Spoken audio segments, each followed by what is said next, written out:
കഴിഞ്ഞ ആഴ്ചകളിലൊക്കെ ആയിട്ട് വൈറലായിട്ട് ഒരുപാട് പേരെടുത്ത് റിയാക്ട് ചെയ്തൊരു വീഡിയോ ഉണ്ടായിരുന്നു. ഒരു പെൺകുട്ടി ബസ്സിൽ യാത്ര ചെയ്യുന്നതും ഒരാൾ അടുത്തിരിക്കുന്നതും. പക്ഷേ നമുക്ക് ആ വീഡിയോയിൽ കാണാൻ പറ്റും അയാൾ ഒരു രീതിയിലും, ചേട്ടൻ വീഡിയോ കണ്ടിട്ടുണ്ടാവും, അയാൾ ഒരു രീതിയിലും ആ പെൺകുട്ടി ഉപദ്രവിക്കുന്നില്ല.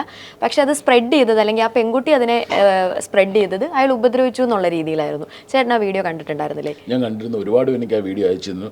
ചേട്ടൻ മിഷൻ ഒരു പയ്യൻ അയച്ചത്. ശേഷം ചേട്ടൻ മിഷൻ മെൻസ് കമ്മീഷൻ അല്ലേ, കൊണാണ്ടർ അല്ലേ, എന്തുകൊണ്ട് ആ വീഡിയോ റിയാക്ട് ചെയ്ത്? ഞാൻ ബേസിക്കലി നെഗറ്റീവ് വീഡിയോസ് റിയാക്ട് ചെയ്യാറില്ല. പിന്നെ ആ കുട്ടിയോട് എനിക്ക് സഹതാപമാണ് തോന്നി. കാരണം കുട്ടി ചെയ്യാൻ ശ്രമിച്ചത് അവൾക്കൊന്ന് വൈറലാവാൻ ശ്രമിച്ചതാണ്. പക്ഷെ അതുകൊണ്ട് ആ ആളുടെ ജീവിതത്തിലുണ്ടായ നഷ്ടങ്ങൾ, പക്ഷെ അത് ഞാൻ പറഞ്ഞില്ലേ, കാണുന്നവൻ മണ്ടനല്ല എന്നുള്ള ആ ഒരു വലിയ സംഭവമുണ്ട്. ഈയൊരു ഇത് തന്നെയാണ് എൻ്റെ കേസിൽ സംഭവിച്ചത്.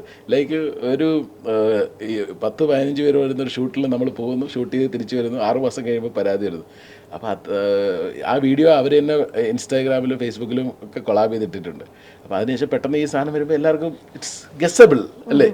അങ്ങനൊരു പ്രശ്നം ഉണ്ടെങ്കിൽ, അല്ലാതെ ഒരു വീഡിയോ നമ്മൾ നിർബന്ധിച്ചാണ് ചെയ്തിട്ടുണ്ടെങ്കിൽ അവർ അടുത്ത ദിവസം ആ വീഡിയോ കൊളാബ് ഇടാൻ പാടില്ലായിരുന്നു. ഇത്രയും ദിവസം കേസ് കൊടുത്തിട്ടും വീഡിയോ പോസ്റ്റ് ചെയ്തിട്ടുണ്ടായിരുന്നു. അതാണ് കോമഡി.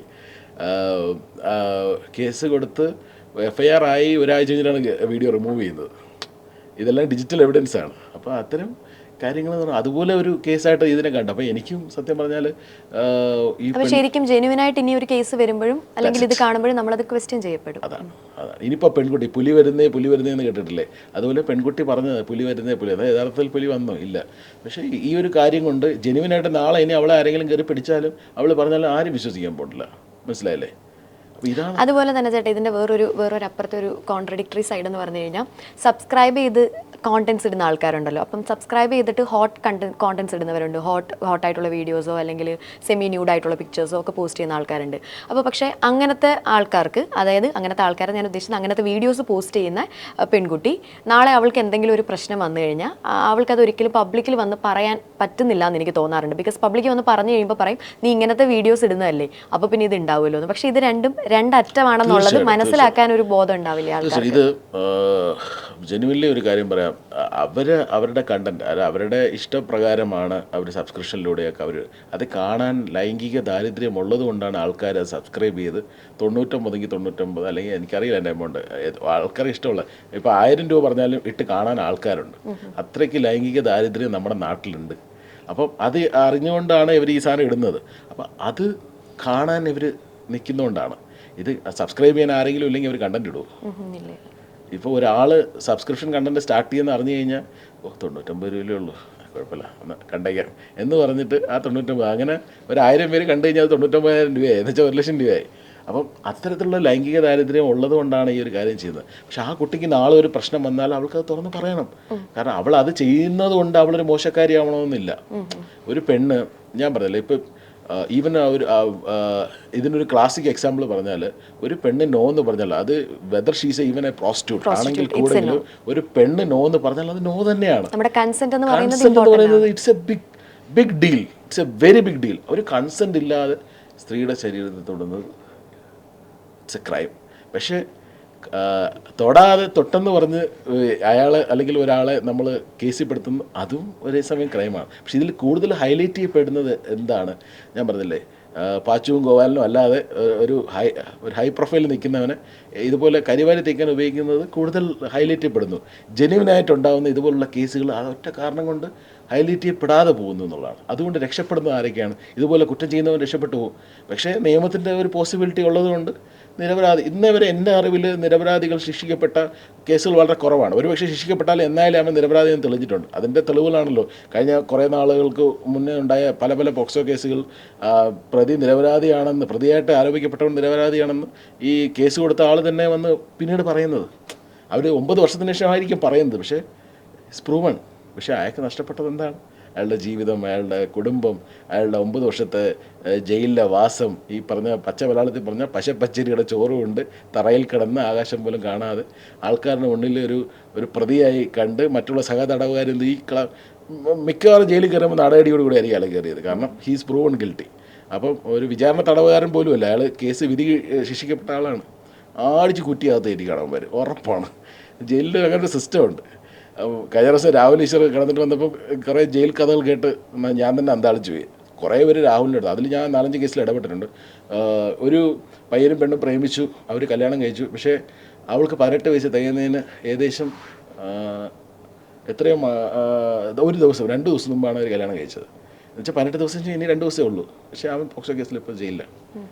കല്യാണം കഴിച്ചാണ്, അവൻ്റെ ഭാര്യയായിട്ട് അവൻ്റെ വീട്ടിലുണ്ട്. അതാണ് നിയമം. ഒന്നും ചെയ്യാൻ പറ്റില്ല. കാരണം കുട്ടിയുടെ അച്ഛനും അമ്മയും പരാതി കൊടുത്തു. നിയമപ്രകാരം അവന് ശിക്ഷിച്ചേ പറ്റും. പക്ഷെ അവൻ കുറ്റവാളിയാണോ എന്നുള്ളത്. അപ്പോൾ അങ്ങനെ ഒരുപാട് കേസുകളുണ്ട്. പക്ഷേ അവന് വേറെ നല്ല വക്കീലിനെ വയ്ക്കാൻ നിവൃത്തിയില്ലാത്തപ്പോൾ നമ്മൾ അവൻ്റെ കേസ് ടേക്കപ്പ് ചെയ്ത് അഡ്വക്കേറ്റിനെ വെച്ച് കൊടുത്തിട്ടുണ്ട്. മിക്കവാറും ഉടനടി പുള്ളി അവർ ജയിൽവാസം കഴിഞ്ഞ് പുറത്ത് വരുമെന്ന് ഞങ്ങൾ വിശ്വസിക്കുന്നു. അത്തരം ഒരുപാട് കാര്യങ്ങൾ സംഭവിക്കുന്നുണ്ട്. ഞാൻ പറഞ്ഞില്ലേ, ഞാൻ സത്യം പറഞ്ഞാൽ ഇത്തരത്തിലുള്ള നമ്മളുടെ ഒരു ഏണിക്സിൻ്റെ നല്ലൊരു ഭാഗം ഞാൻ മാത്രമല്ല കേട്ടോ, രാഹുൽ ഈശ്വറിൻ്റെ ആ കാര്യത്തിൽ ഞാൻ സല്യൂട്ട് ചെയ്യുന്നു. പുള്ളിയും ഇതിന് വേണ്ടിയിട്ട് ഒരുപാട് എഫേർട്ട് എടുത്ത് നമ്മൾ സമ്പാദിക്കുന്ന പൈസയുടെ ഒരു നല്ലൊരു എമൗണ്ട് തന്നെ ഈ മിഷൻ മെൻസ് കമ്മീഷന് വേണ്ടി ഇതിന് വേണ്ടി നമ്മളാരുടെ നിന്നും ₹1 മേടിക്കുന്നില്ല. നമ്മൾക്കാരും ₹1 തരാമെന്ന് പറഞ്ഞാൽ നമുക്ക് വേണ്ട. എൻ്റെ ഓൺ പോക്കറ്റിൽ നിന്ന്, രാഹുലിൻ്റെ പോക്കറ്റിൽ നിന്ന് എടുത്താണ് നമ്മൾ ഈ സാധനം ഓടിച്ചുകൊണ്ടിരിക്കുന്നത്. ഇതൊരു സംഘടനയായിട്ട് രജിസ്റ്റർ ചെയ്തിട്ടില്ല. മിഷൻ മെൻസ് കമ്മീഷൻ ഒരു വെബ്സൈറ്റ് സ്റ്റാർട്ട് ചെയ്തിട്ടുണ്ട്. ഫ്രീ വെബ്സൈറ്റാണ്. ആർക്ക് വേണമെങ്കിൽ രജിസ്റ്റർ ചെയ്യാം, കംപ്ലയിൻറ്റ് ഉന്നയിക്കും. നമ്മൾ അവർക്ക് സർവീസ് കൊടുക്കുകയാണ്, ഫ്രീ ആണ്. അതിൻ്റെ കോസ്റ്റ് ഞാനും രാഹുലുമാണ് ബെയർ ചെയ്യുന്നത്.